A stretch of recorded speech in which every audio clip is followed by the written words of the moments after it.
સાબરકાંઠામાં national highway 58 બંધ, underbridge ધોવાતા Gujarat રાજસ્થાનનો સંપર્ક તૂટ્યો। સાબરકાંઠા જિલ્લામાં મેઘરાજાની ધમાકેદાર બેટિંગના કારણે જનજીવન અસ્તવ્યસ્ત બન્યું છે। ઈડર અને વિજયનગરને જોડતો નેશનલ હાઈવે નંબર 58 નંદાનગર પાસે આવેલા અંડરબ્રિજ ધોવાઈ જવાના કારણે વાહન વ્યવહાર માટે બંધ કરી દેવામાં આવ્યો છે। અંડરબ્રિજમાં વરસાદી પાણી ઉપરાંત સાયણનું ધોવાણ થતાં એક આઈસર ગાડી ફસાઈ, જે પરિણામે ગુજરાત અને રાજસ્થાનને જોડતો આ મુખ્ય માર્ગ સંપૂર્ણપણે ખોરવાઈ ગયો છે।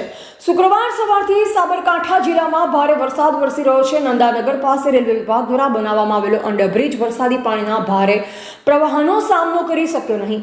અંડરબ્રિજમાં પાણી ભરાવા ઉપરાંત તેની સાણની માટીનું પણ મોટા પાયે ધોવાણ થયું હતું। આ ધોવાણના કારણે અંડરબ્રિજ વચ્ચે જ એક આઈસર ગાડી ફસાઈ ગઈ હતી, જે પગલે નેશનલ હાઈવે 58 પર વાહન વ્યવહાર સંપૂર્ણપણે થંભી ગયો। આ માર્ગ બંધ થતાં ઈડર, ભજપુરા, કડિયાદરા, ચોરીવાડ, વિજયનગર, પોલો ફોરેસ્ટ, રાણી બોર્ડર સહિતના અનેક ગામો સંપર્ક વિહોણા બન્યા છે। આ ગામોના લોકોને વાહન ચાલકો અર્ધ રસ્તે ફસાયા છે, જે કારણે તેમને ભારે હાલાકીનો સામનો કરવો પડી રહ્યો છે। એસટી બસો સહિતના તમામ વાહનો રસ્તામાં જ અટવાઈ પડ્યા છે। ગુજરાત અને રાજસ્થાન વચ્ચેના મુખ્ય માર્ગનું જોડાણ તૂટી જવાથી વેપાર ધંધા અને અવરજવર પર પણ ગંભીર અસર પડી રહી છે।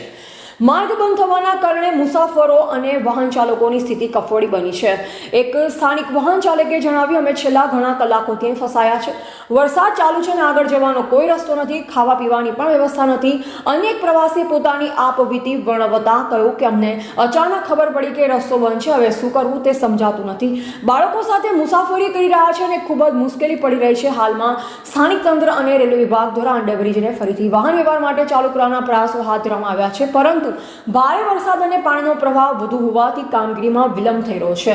રોડ ક્યારે ખુલ્લો મુકાશે તે અંગે કોઈ સ્પષ્ટતા નથી। આ ઘટનાએ ચોમાસા દરમિયાન ગ્રામીણ વિસ્તારોમાં માળખાકીય સુવિધાઓની જાળવણી અને આપત્તિ વ્યવસ્થાપનની જરૂરિયાત પર પ્રકાશ પાડ્યો છે। એવા રાજકમલસિંહ પરમાર, ભારતની અસ્મિતા, સાબરકાંઠા।